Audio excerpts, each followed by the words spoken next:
Chapter 1. The Story of Uncle Elias.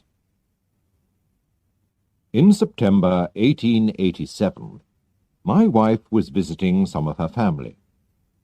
So I was staying with my old friend, Sherlock Holmes, in Baker Street. It was a windy, stormy evening, and the rain was falling heavily outside. Suddenly, there was a knock at the door. I looked at my friend in surprise. "Who can this be?" I asked. "If he comes on business in this weather, it's important," said Sherlock Holmes. "Come in," he called. A young man came in. He looked wet, tired, and worried. "I've come to ask for help," he said. "I've heard of you, Mr. Holmes. People say you know everything. I don't know what to do." "Well, sit down," said Holmes, "and tell me about yourself."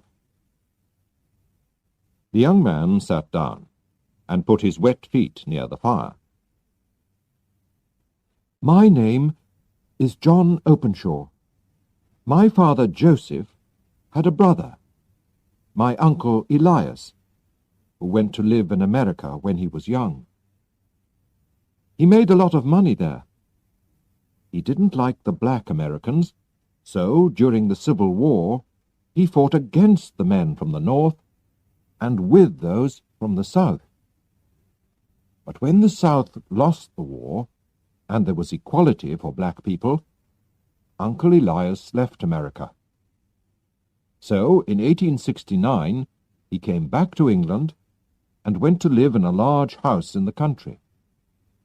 He was a strange, unhappy man. He did not want any friends, John Openshaw went on, and he often drank a lot. But he liked me, and when I was 12, I moved to Uncle Elias's house. He was very kind to me. I could go anywhere in the house. But there was one small room at the top of the house which was always locked. Nobody could go into this room. One day, Uncle Elias got a letter from Pondicherry, in India. "I don't know anyone in Pondicherry," he said. But when he opened the envelope, 5 little orange pips fell onto his plate. I began to laugh, but stopped when I saw my uncle's white face. "K, K, K!" he cried. "Oh, my God! My God, they've found me!" "What do you mean, Uncle?" I asked. "Death!" he cried, and ran upstairs. I looked at the envelope, which had 3 Ks on the back. There was no letter. Who sent it? And why was my uncle so afraid? Uncle Elias went immediately to the secret room and took out a box which also had 3 Ks on it. He burnt all the papers in the box and said to me, "John, I know that I'm going to die soon. My brother, your father, will have all my money and my house after my death. And you will have it all when he dies. I hope you can enjoy it, but if not, give it to your worst enemy. I'm afraid that my money brings death with it." I didn't understand what he meant, and nothing happened for a few weeks, so I did not feel so worried. Uncle was very afraid. He stayed in his room most of the time, and drank more than before. He always locked all the doors carefully. Then one night he drank very heavily, and ran wildly out of the house. And in the morning we found him dead in a river. The police said he killed himself, but I knew he was afraid to die. so I didn't think that was true." Holmes stopped the young man for a minute. "Tell me," he said, "when did your uncle get the letter from India? And when did he die?" "The letter arrived on the 10th of March, 1883, and he died 7 weeks later," answered John Openshaw. "Thank you. Please go on," said Holmes. "After my uncle's death, my father moved into the house. Of course, I asked him to look carefully at the locked room, but we didn't find anything important." Chapter 2. More Pips. "Everything went well until a year later," said John Openshaw. "But one morning my father opened a letter to find 5 orange pips inside it. 'What does this mean, John?' he asked. His face was white. 'Look,' I said. 'There's KKK on the envelope. Those letters were on Uncle Elias's envelope too.' We were both shaking and afraid. 'Yes, and this time it says, "Put the papers in the garden." Which papers?' 'The papers in Uncle Elias's box. He burnt them,' I said. 'And where does this letter come from?' my father said. He looked at the envelope. 'Dundee, Scotland.' 'Well, I don't know anything about pips or papers. I'm not going to do anything.' 'Father, you must tell the police,' I said. I remembered my uncle's letter from India. I was very worried.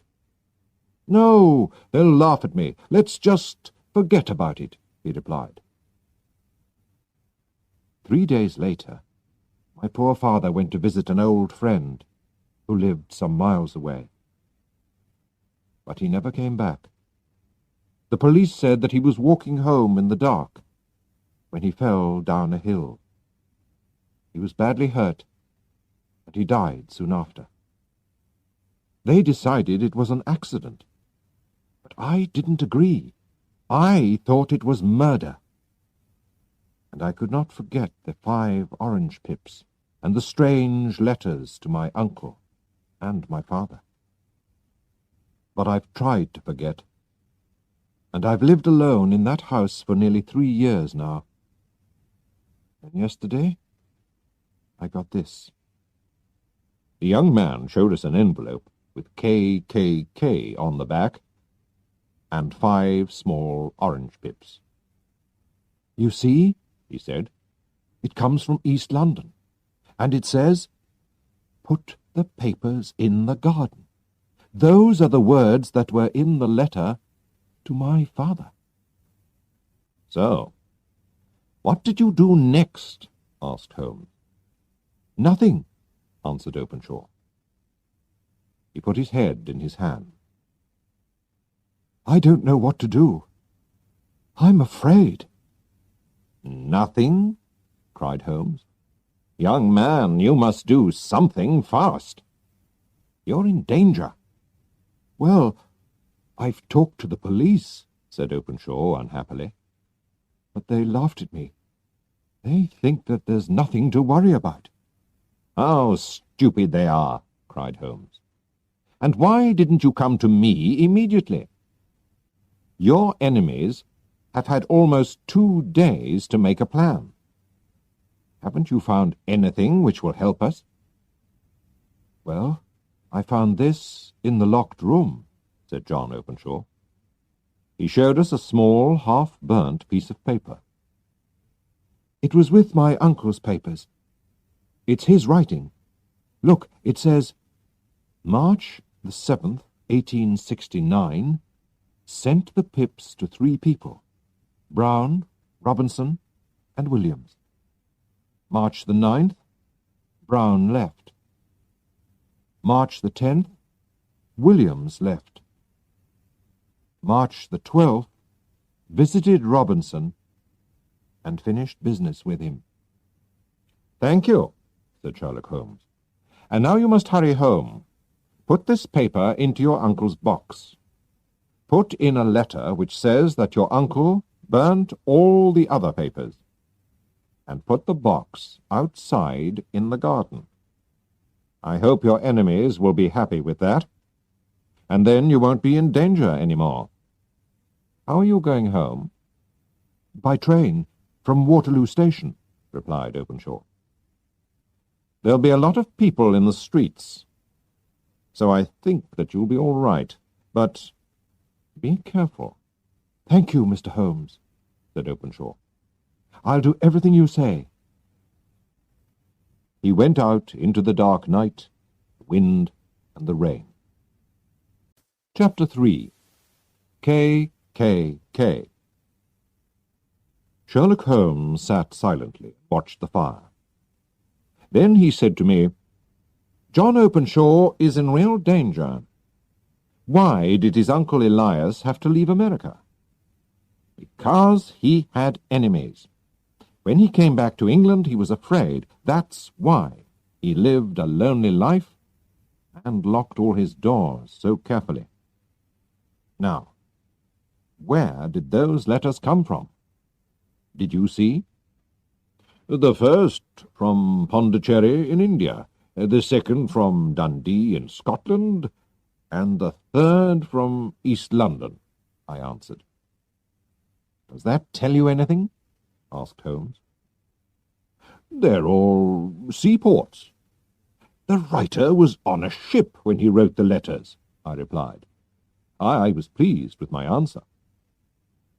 "Very good, Watson," said Holmes. "Somebody sent some pips from India and arrived 7 weeks later to kill Uncle Elias.